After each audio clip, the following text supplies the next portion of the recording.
देश के अंदर कुछ ऐसे लोग हैं ना तो कुछ बदलाव करने की कोशिश करेंगे ना ही किसी और को करने देंगे। अब चुनाव आयोग ने पूरे भारत में ऐसा लागू कर दिया है कि जो 2013 से पहले वोट डाल चुके हैं तो उनका कोई ऐसा डॉक्यूमेंट वेरिफिकेशन नहीं होगा। मगर जो उसके बाद जिन्होंने भी वोट डाला है या जो अब वोट डालना चाहते हैं, जिनके वोटर आईडी कार्ड है या जो कोई नए वोटर कार्ड बनवाने की कोशिश कर रहे हैं, उन सभी को कुछ डॉक्यूमेंट्स देने पड़ेंगे। बर्थ सर्टिफिकेट, अपने स्कूल की मार्कशीट और बहुत सारी चीज़ें मैं आपको स्क्रीनशॉट में ऐसा लगा दूंगा। पर सोचिए दोस्तों, कुछ लोग ऐसे भारत में जो इसका कड़ा प्रदर्शन कर रहे हैं कि ऐसा कुछ नहीं होना चाहिए, और इस बीच में काफ़ी लोगों के खिलाफ सख्त एक्शन भी लिया जा रहा है क्योंकि लोग जा कर के सरकार को सरकारी ऑफिसर को उनका काम करने नहीं दे रहे हैं। आपको किस तरीके से लगता है ये सब कुछ सही है? क्योंकि मुझे तो ऐसा नहीं लगता कि अगर कोई सरकारी काम हो रहा है तो कोई एक पत्रकार जा कर के अपनी चाटुकारिता करे और उसमें से कुछ ऐसे नाम निकाले जिसमें सारे हिंदू नाम हो और उनको फिर बोला जाए कि देखो यहाँ पे तो एक भी मुसलमान नाम नहीं है। बेसिकली हाल ही क्या हुआ था कि अजीत अंजुम एक गांव में गए थे जहां पर वोटर की लिस्ट वगैरह थी, तो वहां पर ऐसा था कि गांव में 94-95% समथिंग हिंदू है। पर सोचिए कि अगर आप इतने सारे वोटर की लिस्ट देखेंगे तो उसमें से जब 80-90% के हिंदू हैं तो फिर मोस्टली पेपर तो हिंदुओं के निकलेंगे ना। इस चीज़ का मुद्दा बना करके उन्होंने जनता को गुमराह करने की कोशिश करी अपनी चाटुकारिता के बल पे, और अब उनके ही खिलाफ एक एफआईआर दर्ज हुई है, उनकी गिरफ्तारी की मांग करी जा रही है।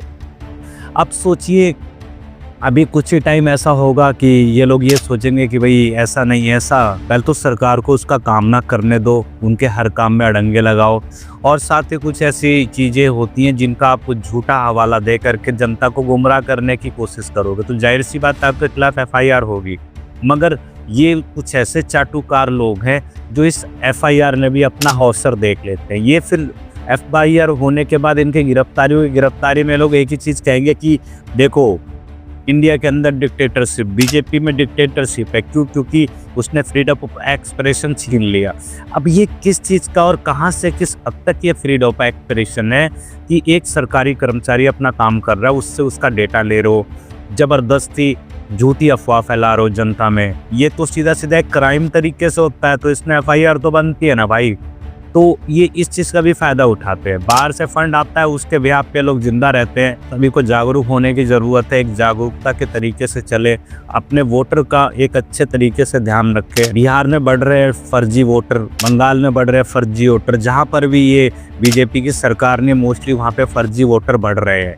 रीजन सिर्फ एक ही चीज़ है, बंगाल में आते हैं, बंगाल से voter ID card, pan card, Aadhaar card सब कुछ बनवा करके पूरी दिल्ली में घूमते हैं, हर जगह पूरे भारत में घूमते हैं, वहाँ की फ्री की चीज़ों का फ़ायदा उठाया जाता है। फिर में देखा जाए तो हमारा ही पैसा किसी गलत हाथों में जा रहा है, तो जो इस देश का नागरिक भी नहीं है, यहाँ पे सरकार चुनने का हक रखता है।